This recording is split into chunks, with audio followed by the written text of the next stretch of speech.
Hello student, इस video में हम प्रश्नावली 3.2 कक्षा 10वीं में गणित में हम क्वेश्चन नंबर सेकंड करेंगे। पहले क्वेश्चन में ग्राफीय विधि से समीकरणों को हल करना था।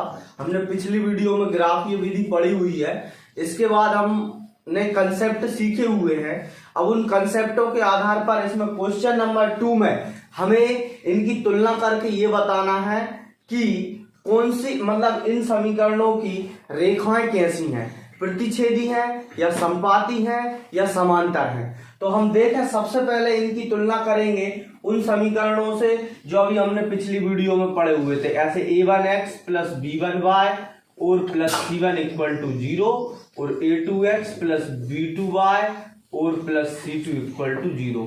तो ये a1x के आगे जो दिख रहा है वो समीकरण 1 में वो a1 होता है। तो यहाँ जो a1 है वो कितना है, 5 है। तो a1 की वैल्यू 5 लिखेंगे और b1 की वैल्यू ये y का गुणांक, तो y का गुणांक यहाँ कितना है, b1 की वैल्यू -4। और ऐसे ही c1 की वैल्यू कितनी है, यहाँ हम 8 लिखेंगे। अब नीचे वाले इक्वेशन में देखो a2, यहाँ x का गुणांक ये कितना है, 7 है। तो a2 इक्वल टू 7। अच्छा, b2 इक्वल टू अब हम देखें y, तो b2 की वैल्यू कितनी है, 6। अच्छा, c2 की वैल्यू देखें तो c2 की वैल्यू -9। तो ये हमारे पास पूरी वैल्यू निकल गई। अब हम क्या करेंगे, इन्हें a1 अपॉन a2 निकालेंगे। तो a1 अपॉन a2 कितना है, 5/7। b1 अपॉन b2 कितना है, -4/6। हम इन्हें काट के देख लेते हैं, कट जाते हैं। तो ये देखो, ये 2 दूनी 4 और 2 3 6, ये -2/3 हो जाएगा। अब हम c1 अपॉन c2 निकालेंगे तो ये 8/-9 हो जाएगा। अब पहले तो ये दोनों ही देखो बराबर है कि नहीं। तो सबसे पहले ये दिख रहा है कि ये 5/7 है, ये -2/3 है, तो यही बराबर नहीं है। अपन क्या लिखेंगे, चूंकि a1 upon a2 not equal to b1/b2। क्योंकि ये बराबर क्यों नहीं है, क्योंकि इसकी वैल्यू है 5/7 और इसकी वैल्यू है -2/3 और ये बराबर नहीं है। तो ऐसी फर्स्ट कंडीशन अप्लाई हो रही है इसमें। हमने फर्स्ट कंडीशन पढ़ी थी, यदि a1 upon a2 not equal to b1 upon b2, तब ऐसी कंडीशन में रेखाएं प्रतिच्छेदी होती हैं। तो अब अपन इसमें क्या लिखेंगे, अतः रेखाएं प्रतिच्छेदी होंगी। तो पहले क्वेश्चन में ये पूछा था, इसी प्रकार हमें इसका सेकंड क्वेश्चन और थर्ड क्वेश्चन करना है। इसी प्रकार सेम कंडीशन में हमें इसका सेकंड और थर्ड क्वेश्चन करना है। अब हम इसके बाद क्वेश्चन नंबर 3 करेंगे। तो क्वेश्चन नंबर 3 जो दिया है, क्वेश्चन नंबर 3 में भी यही दिया है कि a1 अपॉन a2 और b1 अपॉन b2 और c1 अपॉन c2 की तुलना कर ज्ञात कीजिए कि निम्न रेखिक समीकरणों के युग्म संगत है या असंगत। तो इसमें संगत और असंगत बताना है। तो क्वेश्चन इसी प्रकार करना है, हमें यहाँ तक यही चीजें चेक करनी है, ये पता चलेगा। इसके बाद हम बता पाएंगे कि कोई संगत है या असंगत। मतलब 2 कंडीशन में हमें बताना है संगत होता और एक कंडीशन में असंगत। तो यदि इसमें अगर वो पूछे कि ये क्वेश्चन संगत है या असंगत, तो ये कंडीशन अप्लाई हो रही, a1 upon a2 equal to not equal to b1 upon b2। तो इसमें हमने पढ़ा है कि निकाय संगत होता है, तो इस कंडीशन में आप संगत बताएंगे। अब इसी प्रकार हम क्वेश्चन नंबर 3 में कोई एक इक्वेशन ले लेते हैं। तो क्वेश्चन नंबर 3 में फर्स्ट क्वेश्चन है, क्वेश्चन नंबर फर्स्ट लिखा है 3x प्लस 2y, 5 उधर है, उसको इस तरफ लाएंगे बराबर के, तो ये माइनस का हो जाएगा, -5 इक्वल टू 0।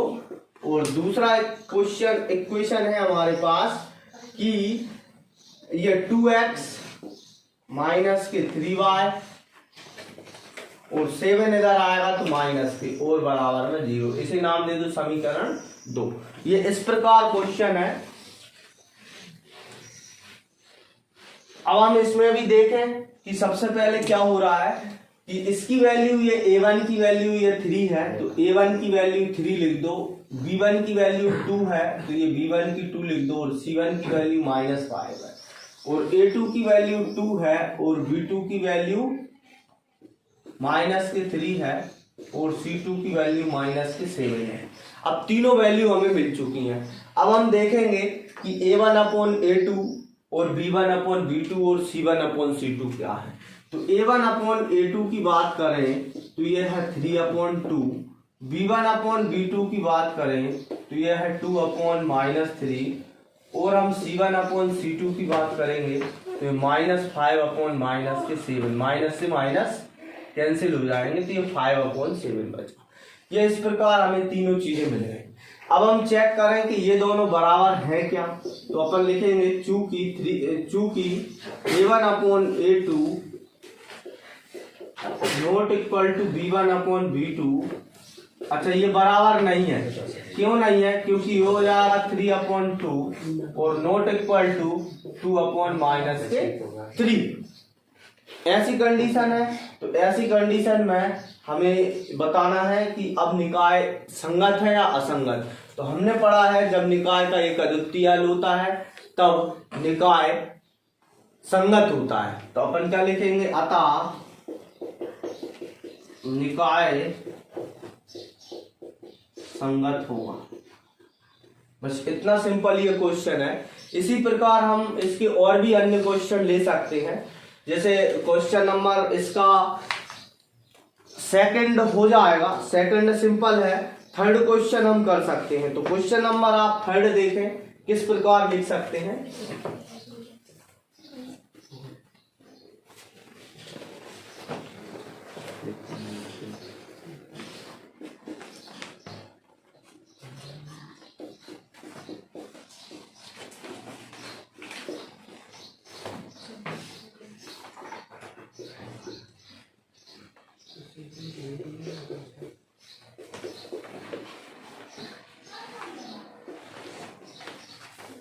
मतलब सेकंड क्वेश्चन जो दिया है वो इस प्रकार दिया है, इसी का ही है। हमें इसमें भी बताना है ये थर्ड क्वेश्चन में। तो देखो किस प्रकार हल करेंगे।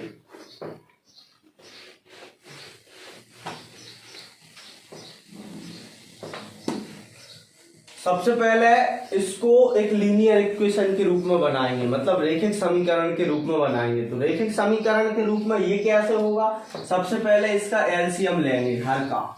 तो एलसीएम लिया 3 दूनी 6, इससे 2 से 3 6 में भाग लगाएंगे, 2 3 6, 2 3 6, 3 बचेगा। 3 का इस ऊपर वाले 3 में गुणा कर देंगे तो 3x। भिन्न को ऐसे ही हल करते हैं। फिर 3 से इधर भाग लगाएंगे, 3 दूनी 6, 2 का उधर 5 में गुणा करेंगे, 2 पंजे 10 बार इक्वल टू 7। फिर हम क्या करेंगे, ये 9x प्लस 10y और 6 का इधर गुणा किया, 6 7 63। तो ये हमारे पास एक इक्वेशन बन गया। इसे हम इधर बुला लें तो ये हो जाएगा 9x प्लस 10y और -67 इक्वल टू 0। ये समीकरण 1। अब ये एक और समीकरण दिया है तो इसे भी हम लिख लेंगे 9x माइनस के 10y और 14 इधर आएगा, माइनस के हो जाएंगे और बराबर में 0। ये समीकरण 2।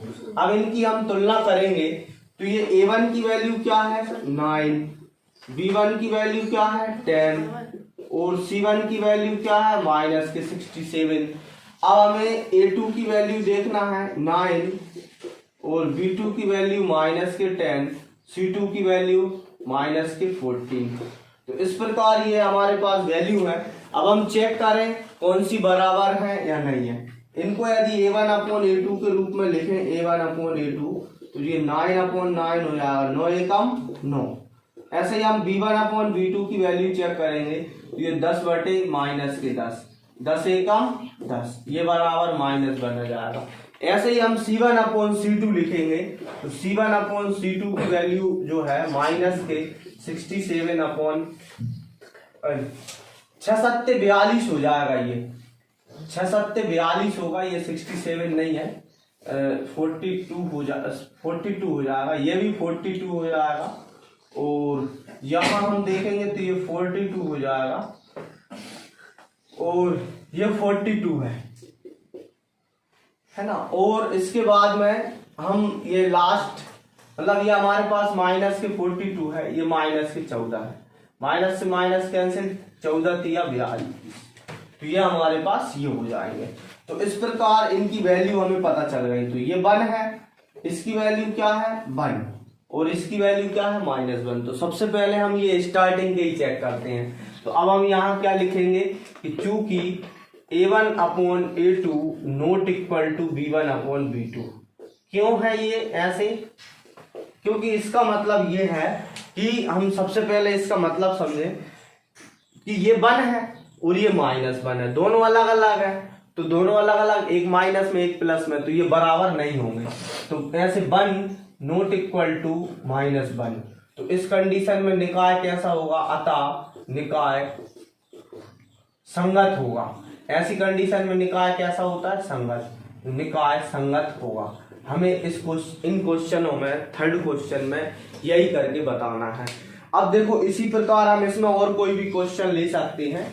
और इसके बाद जैसे ये एक और क्वेश्चन है, चौथा वाला, ये भी हो जाएगा, फर्स्ट के जैसा करना है।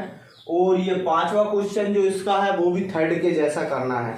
अब इसके बाद जो अगले क्वेश्चन है, चौथे क्वेश्चन, उन चौथे क्वेश्चनों में सभी में हमें सबसे पहले संगत असंगत हल करना है।